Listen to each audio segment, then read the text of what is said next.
So on the topic of drug crime and the way our society treats those things, as an example of a modern day country that has taken a different approach, Portugal, back in 2006 I believe it was, decriminalized all drug use, and all of the money that was going into the legal aspect of putting them in prison and the police force trying to stop them and such has been put into rehabilitation programs.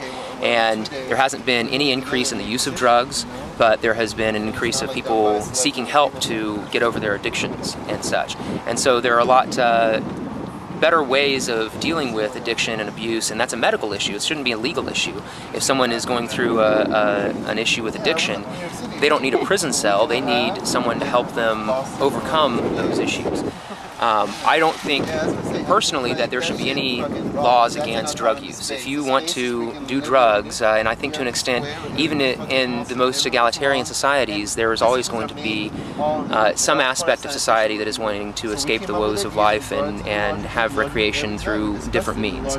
That being said, I certainly think there are some drugs that people should not do, but education and information is a vital aspect of that, and knowing what you do and what the ramifications are is something that is sometimes purposely kept away from people and has created more problems. There was a lot of issues with ecstasy back in the day, and the law enforcement community actually knew that the reason why there were any deaths at all from ecstasy was from dehydration, and as long as you stayed hydrated and did what you needed to do, you would be okay. But they kept that information away, which actually cost people's lives, just because they felt like because it was a crime, people shouldn't be doing it, so let's not tell them what's wrong and how they can maybe prevent themselves from being overdosed or dying from dehydration, And so even something as simple as that, understanding what you do and being aware of the choices that you make and how it's going to affect yourself is very important. I think education about different drugs and even having a social stigma against the use of drugs can be a very positive thing. But making it a criminal offense to do something that doesn't negatively affect anyone else is wrong. Yeah.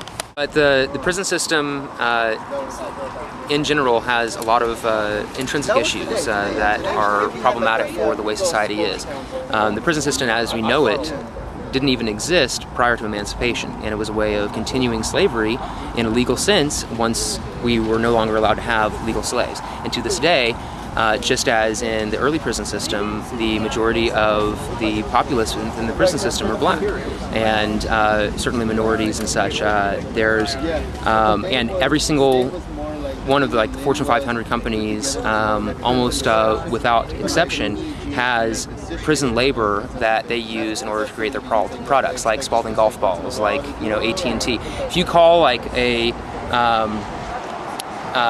for your computer or your internet service or your phone service, and you talk to somebody that doesn't have an Indian accent from India, they're probably a prisoner somewhere in a call center in the United States. Oh my goodness. And sometimes they are remunerated like pennies on the dollar. That's basically free labor that they're getting out of the prisoners that don't have too many other options. And if they don't go along with the system, they'll make things worse for them and find other excuses to keep them there even longer.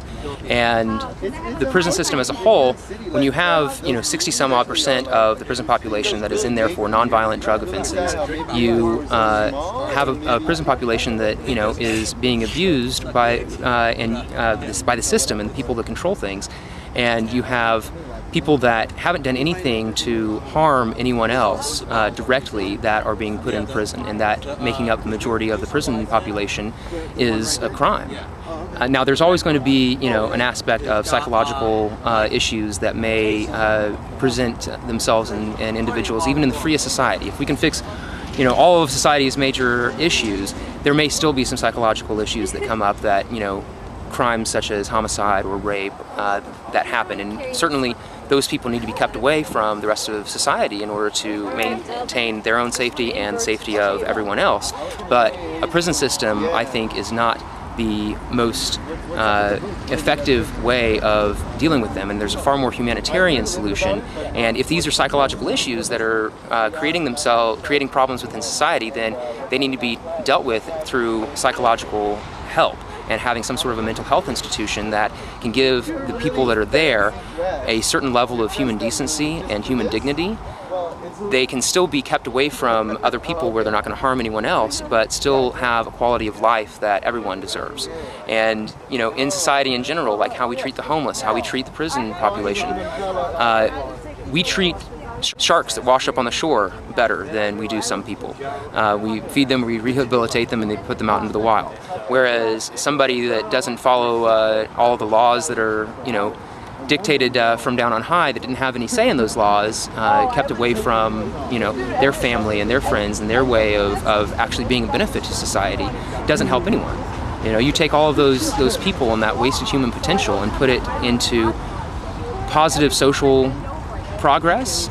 There's no telling how far things can go and where things can go from here, you know.